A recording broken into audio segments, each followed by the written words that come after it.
been in that cave forever. 3 days is not forever. It is with this family. Meet the Croods. I call this a snapshot. Oh, let's do it again. I think I blinked. The Croods.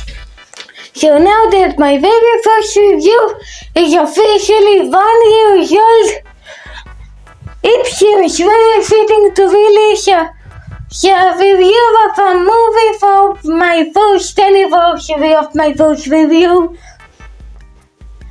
And this review will be all about a movie about a family of cavemen. So just like the timeline where this movie takes place, this movie had a very big production. This movie was originally supposed to be a stop-motion animated feature in 2005 made by Cavemen Animation. Yes, you hear me? The Cavemen Animations. The same studio that made Chicken Run and all of the Wallace and Gromit shows and movies.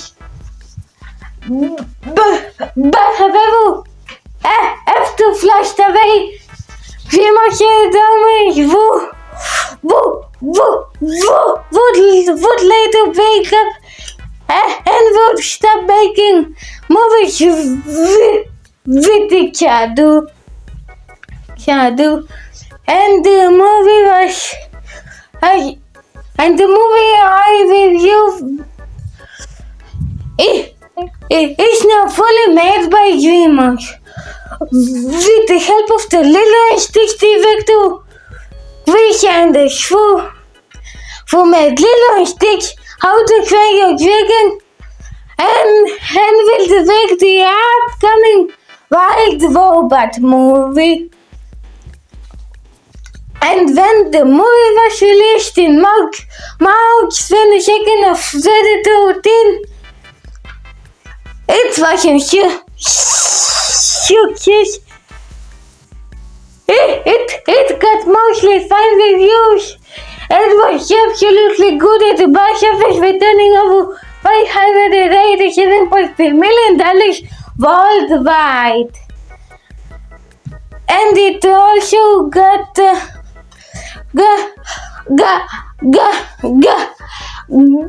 Golden Globe for Best Animated Feature at the Academy Awards. And in fact, the movie not only got a Netflix series called Dawn of the Croods, but it even got a sequel in 2020 that is titled The Croods Annual Wake. As for my expectations, I didn't know what to expect from this movie. But since this movie is directed by the other than Chris Anders, I feel like there's potential that it can be actually a really enjoyable caveman movie. So now that we're going back in time to the prehistoric ages, will this movie be as good as Chris Anders' other films? Should have made the rule. She did the movie instead of the road. Well, let's find out. And also spoilers for anyone who hasn't seen this movie. And now let's talk about the story. And when it comes to the story of the Croods, it is definitely not the most original, and here is why. Because the entire movie is about Deep, who wants to disobey her parents because she doesn't want to be in a cave for too long. That her Ip's father, Grog doesn't want anyone in the family to go outside because because he thinks that it can be very dangerous. But however, then Ips meets this guy named Guy, and yes, that's his actual name, no pun intended. That guy, but then suddenly they would go collapses, and then the entire family of the Croods must go on an epic journey in order to find this place called Tomorrow. Yes, that is literally what I call the place for this movie. You know, that may sound a bit harsh, but it's possibly the biggest part of this movie. And you might question, how is it the biggest part of this movie? Because I feel like that we already have these types of stuff in other movies. And not to mention that the concept of the characters taking place in a really perfect story cage sounds like something that we have already heard a bunch of concepts from other animated movies.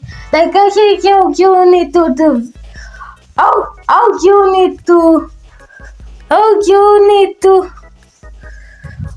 Other movies.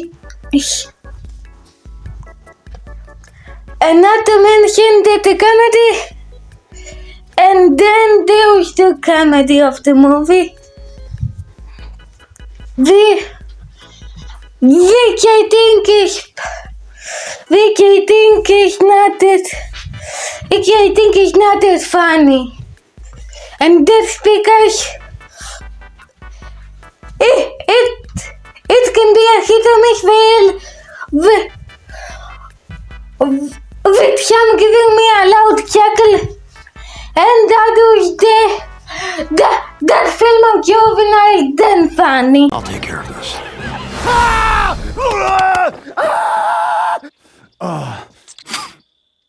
Alright, Dad, go get him!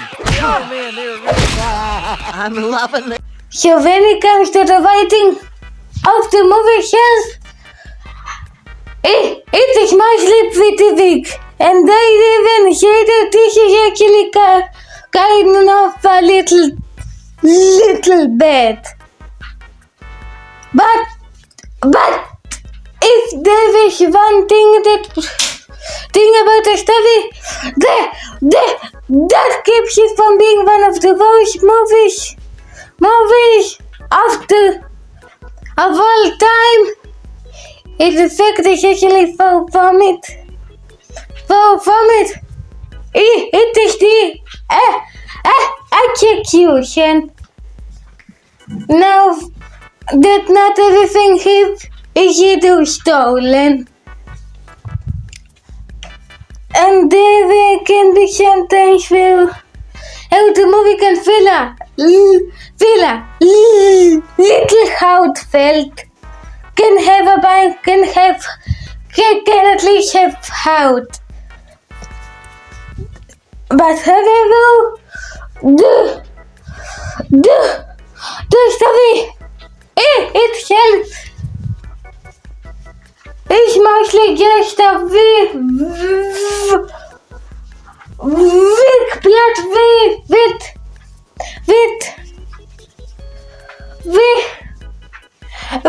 not much anything original. And now let's talk about the animation. And while the story may be weak, that doesn't mean that the animation will be bad. And after watching the film, it just looks great. Oh, now let's start with the backgrounds. Which most of them look absolutely stunning. Like the places they go to in the montage. And the wall building itself, which is focused on a lot, look absolutely pretty to look at. Especially the place tomorrow. Yes, you guys show like regular places like the cave. Other than that, the most of backgrounds in this movie actually look quite enjoyable to watch. And then there are also the animals. And they are absolutely creatively made. Especially since they have like a mix of two animals into one. Like the crocodile dog, two lemurs with one tail, the death cat, and even the punch monkey. We should go there. No. Whoa! Go! And also the special effects actually look pretty well made. And the place and the design of the entire movie is actually really nice. And then there were the animation on the characters. So as for the character animation, they can be a little bit cartoony, but they mostly look like they have made in motion capture, but it still doesn't look bad.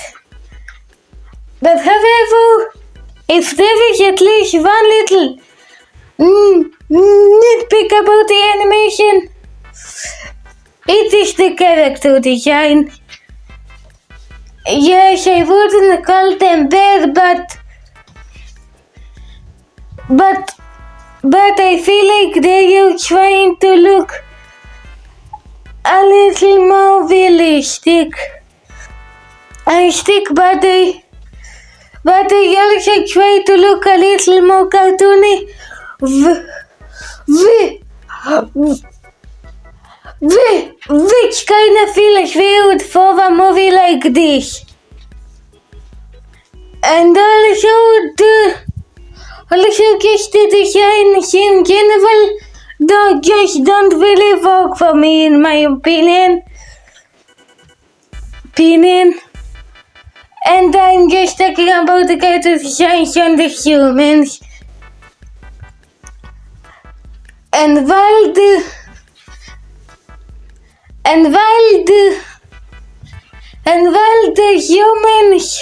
humans don't look amazing, the animation makes the movie pretty great to look at. And now let's talk about the characters. And when it comes to the characters in the Croods, the most surprising thing about this movie is that there weren't really much of characters in this movie. I'm not saying that they have none, but most of the movie did focus on like some characters. And the other characters are mostly just comic reliefs. But when it comes to the characters in the Croods, they are mostly a mixed bag. So now let's start with Witgwag. Who is your typical overprotective father character that we have seen in a lot of animated movies that just wants to protect his family because he doesn't want them to die. And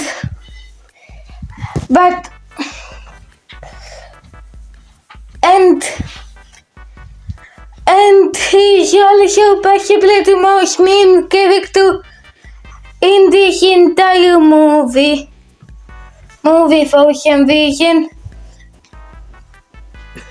And he's also voiced by none other than Nicolas Cage. So that's all you have to say about the character. And then there is Sheep, who's your typical girl character that wants to disobey her parents so she can see something new and not to be repetitive.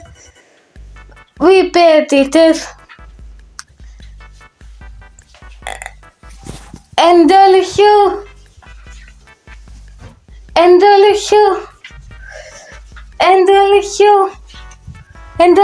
I think she's a fine character, but definitely not the greatest character I have ever seen. We never had the chance to explore the outside world because of my dad's one rule. New is always bad. Never not be afraid. And there were also the other characters in this movie. There is the mom who is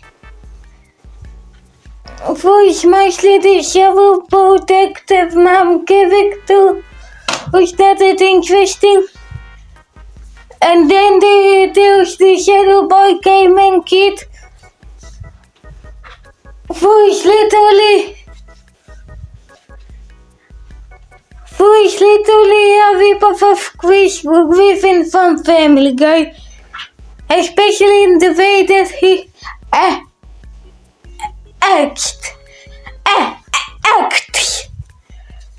And even animating that. And there is also Sandy, who's the baby of the family, who's mostly treated like one big dog. There is also the grandma who's mostly just an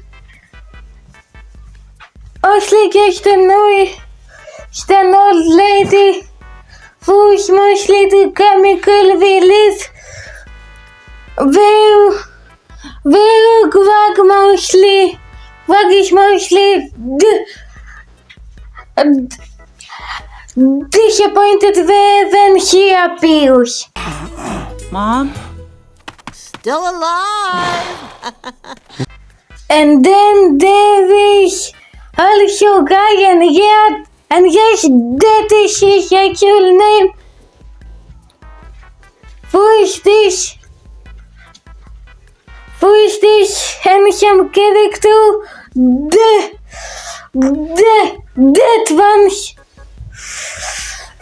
That is also the smartest character in the movie,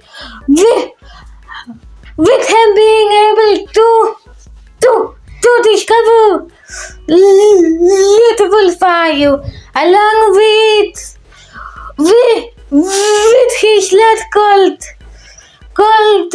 Belt, who helps him as this comic relief. I'm calling it fire. Hi, fire. It likes me.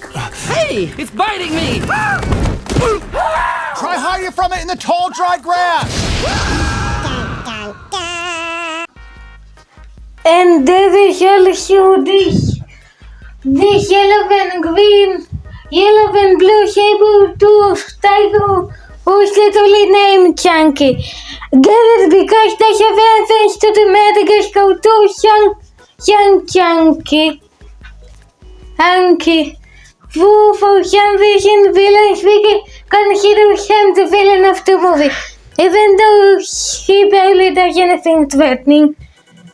And when it comes to the characters, they are not hateable, and even the voice acting is actually kind of good. But most of the characters are very just mediocre. You know, for a Chris Andrews movie about cavemen, I expected much more, but however, it still could have been a lot worse. The Croods is mostly an okay movie, while it may be the biggest of Chris Andrews' works, especially with his weak writing and his mid characters. The other stuff like the great animation and even a good soundtrack keep this movie away from being terrible. Whether you love Chris Andrews or hate him, I still recommend this. And this movie as a kid distractor, so the kids can be invested in watching this movie. And if you wanna watch this movie, then it wouldn't hurt. And that's why I'm saying that this movie was okay and gets a 6 out of 10. Yes, this movie is mostly okay. And is kind of mediocre when compared to DreamWorks. But I hope that the second one will at least be an improvement.